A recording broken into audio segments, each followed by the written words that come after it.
இந்த செய்தியை பார்த்த உடனே கண்டிப்பா ஸ்டாலின் அவர்களுக்கு மயக்கமோ இல்ல கிருகிருப்போ இல்ல நெஞ்சு வலியோ எது வேணாலும் வந்திருக்கலாம். ஒவ்வொரு குடும்பத்திற்கும் கருணை தொகையாக 10,000 ரூபாய் வழங்கப்படும்.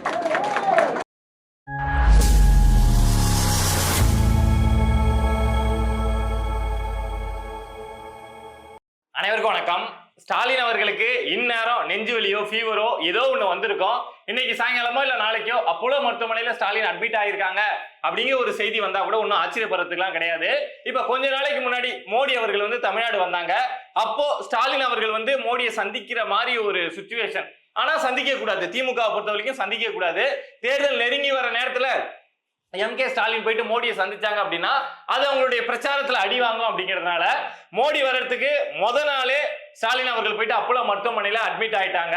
அது உண்மையா அவங்க மயக்கம் வந்து போய் அட்மிட் ஆனாங்களா இல்ல சும்மா போய் அட்மிட் ஆனாங்களா அப்படிங்கிறதுலாம் அவங்க குடும்பத்துக்கு தான் தெரியும். ஆனா இந்த முறை உண்மையாலுமே நெஞ்சு வலி வந்தோ உண்மையாலுமே ஜுரம் வந்தோ அப்போலோ மருத்துவமனையில போய் அட்மிட் ஆவதற்கான வாய்ப்பு அப்படிங்கிறது ரொம்ப அதிகம்.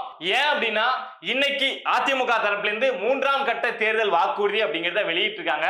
இதுக்கு முன்னாடி 2 கட்டங்களா 5 வாக்குறுதி அதிமுக தரப்புல இருந்து வெளியிட்டாங்க. அந்த வாக்குறுதி எல்லாம் பார்த்துட்டு தான் இந்த 5,000 ரூபாய் கொடுத்தாங்க இல்லையா, மகளிர் உரிமை தொகை 3,000, நீங்க வந்து சம்மரை என்ஜாய் பண்றதுக்கு 2,000 அப்படின்னு சொல்லிட்டு 5,000 ரூபாய் திமுக தரப்புல இருந்து கொடுத்தாங்கல்ல.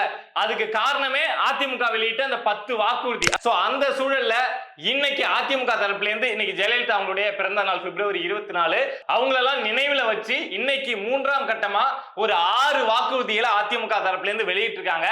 அதுல இருக்கக்கூடிய மத்த 5 வாக்குறுதிகள் வந்து யூசுவலா நம்ம பார்க்கக்கூடிய விஷயம் நிறைய. ஏன்னா ஒரு கட்சினா தேர்தல் வருதுன்னா வாக்குறுதிகள் வெளியிடுவாங்க அப்படின்லாம் நமக்கு தெரியல. ஆனா அதுல ஒரு வாக்குறுதி அப்படிங்கிறது ரொம்ப ஹைலைட்டடா. இது வரைக்கும் எந்த ஒரு கட்சியும் இத மாதிரி ஒரு வாக்குறுதியை தமிழ்நாட்டு அரசியல்ல அறிவிச்சிருக்கவே மாட்டாங்க. எடப்பாடி பழனிசாமி அறிவிக்கிற அந்த வீடியோவை பாருங்க, அதுக்கப்புறம் தொடர்ந்து பேசுவோம். ஸ்டாலின் தலைமையிலான நிர்வாக திறனற்ற விடியா திமுக ஆட்சியில் கடந்த 5 ஆண்டுகளில் அத்தியாவசிய பொருட்களின் விலைவாசி விஷம்போல் ஏறி மக்கள் கடுமையாக பாதிக்கப்பட்டுள்ளனர். அதேபோல் திராவிட முன்னேற்ற கழக ஆட்சி அமைந்த பிறகு சொத்து வரி, வீட்டு வரி, மின் கட்டணம், குடிநீர் வரி போன்ற பல வரிகள் இந்த அரசால் உயர்த்தப்பட்டுள்ளது. இதனால் மக்களின் அன்றாட குடும்ப சுமை பன்மடங்கு அதிகரித்துவிட்டது. எனவே மக்களின் சுமையை குறைக்கும் வகையில் அனைத்து இந்திய அண்ணா திராவிட முன்னேற்ற கழக ஆட்சி அமைந்தவுடன் ஒவ்வொரு குடும்பத்திற்கும் கருணை தொகையாக 10,000 ரூபாய் வழங்கப்படும். அதுவும் என்ன சொல்லியிருக்காங்க அப்படின்னா, இந்த திமுக ஆட்சியில வந்து நம்ம அன்றாடம் பயன்படுத்தக்கூடிய பொருட்களுடைய விலை அப்படிங்கிறது ரொம்ப அதிகமாயிடுச்சு. தண்ணி வரி, வீட்டு வரி, சொத்து வரி, கரண்ட் பில் அப்படின்னு எல்லாமே அதிகமாயிடுச்சு. மக்கள் வந்து ரொம்ப கஷ்டப்பட்டு இருக்காங்க. அவங்கள அந்த கஷ்டத்துல இருந்து கொஞ்சம் மீட்கிறதுக்காக நாங்க கருணை தொகையா நாங்க ஆட்சிக்கு வந்தா 10,000 ரூபாய் கொடுப்போம் அப்படின்னு சொல்லிட்டு அதிமுக தரப்புல இருந்து வெளியிட்டு இருக்காங்க. சோ சிம்பிளா அவங்க இந்த 10,000 சொல்ல வர விஷயம் என்ன அப்படின்னா, இந்த 5 வருஷத்துல ரொம்ப பிரச்சனையே இந்த திமுக ஆட்சி வந்து மக்களுக்கு கொடுத்துருச்சு. எல்லாத்துலயும் விலைவாசியை ஏற்றி விட்டுருச்சு. சோ மக்கள் ரொம்ப கஷ்டமா இருக்கிறாங்க. அப்படிங்கிறதுனால ஒரு தற்காலிக நிவாரணமா கருணை தொகையா ஒரு 10,000 ரூபாய் கொடுக்க போறோம் அப்படின்னு சொல்லிட்டு அதிமுக தரப்புல இருந்து வெளியிட்டு இருக்காங்க. இந்த செய்தியை பார்த்த உடனே கண்டிப்பா ஸ்டாலின் அவர்களுக்கு மயக்கமோ இல்ல கிருகிருப்போ இல்ல நெஞ்சு வலியோ எது வேணாலும் வந்திருக்கலாம். ஏன் அப்படின்னா திமுக வந்து எவ்வளவு வாக்குறுதிகள் கொடுத்தாங்க, 500க்கும் மேற்பட்ட வாக்குறுதிகள் கொடுத்தாங்க. அதுல லேட்டா செஞ்சாலும் செஞ்ச விஷயம் அப்படின்னா மகளிர் உரிமை தொகை அப்படிங்கறத செஞ்சாங்க. இந்த இலவச பெண்களுக்கு இலவச பேருந்து அப்படிங்கறத செஞ்சாங்க. அதை பெரிய சாதனையா கூட அவங்க நினைச்சிட்டு இருந்தாங்க. ஆனா அதிமுகவுடைய முதற்கட்ட 2ஆம் கட்ட தேர்தல் வாக்குறுதிகள் வந்ததுக்கு அப்புறம் இந்த மகளிர் தொகைலாம் ஒண்ணுமே இல்ல, இந்த இலவச பேருந்துலாம் ஒண்ணுமே இல்ல அப்படிங்கிற சூழல் திமுகவுக்கு மாறுச்சு. அதிமுக தரப்புல இருந்து திமுக 1000 ரூபாய் தராங்களா, நாங்க வந்தா குலவிளக்கு அப்படிங்கிற திட்டம் மூலமா 2,000 ரூபாய் கொடுப்போம் அப்படின்னு சொல்லிட்டு அந்த மகளிர் உரிமை தொகை 1000 ரூபாய டம்மி பண்ணி விட்டாங்க. அதே மாதிரி திமுக இன்னொரு பெரிய சாதனையா எதை நம்பினாங்க அப்படின்னா பெண்களுக்கு பேருந்துகள்ல இலவசம் அப்படிங்கறத.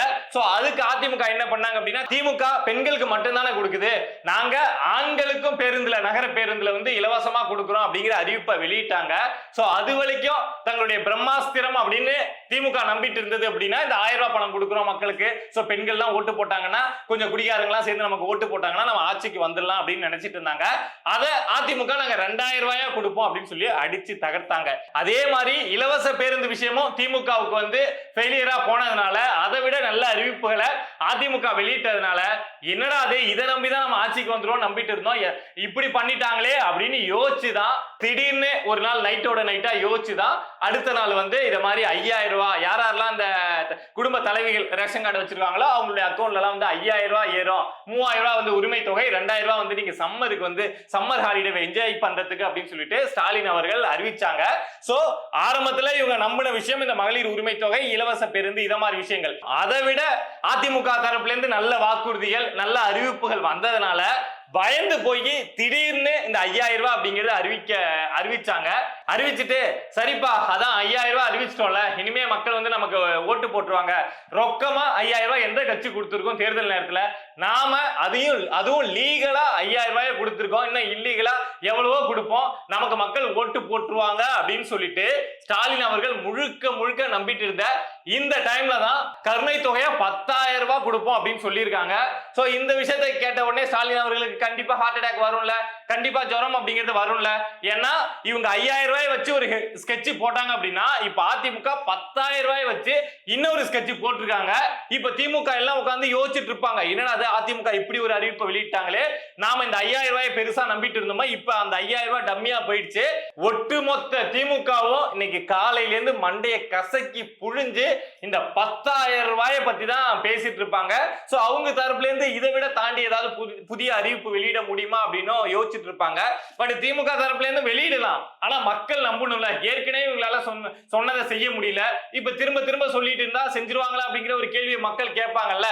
அதிமுக கிட்ட இருந்து இந்த 10000 ரூபாய் கொடுக்கிறோம் அப்படிங்கிற அறிவிப்பு வந்து கண்டிப்பா திமுக அந்த கூடாரத்துடைய தூக்கத்தை கெடுத்திருக்கோம், ஸ்டாலினுடைய தூக்கத்தை கண்டிப்பா கெடுத்திருக்கோம். ஆனா இதுல என்ன ஒரு கொடுமையான விஷயம் அப்படின்னா, இங்க திமுக ஆட்சியில இருக்காங்க, அதிமுக ஆல்ரெடி நிறைய வருஷம் வந்து ஆட்சியில இருந்திருக்காங்க அப்படிங்கிறதுனால மாத்தி நாங்க இது தருவோம் அப்படின்னு இந்த ரெண்டு கட்சிகளும் மாத்தி சொல்லிக்கிட்டே இருக்காங்க.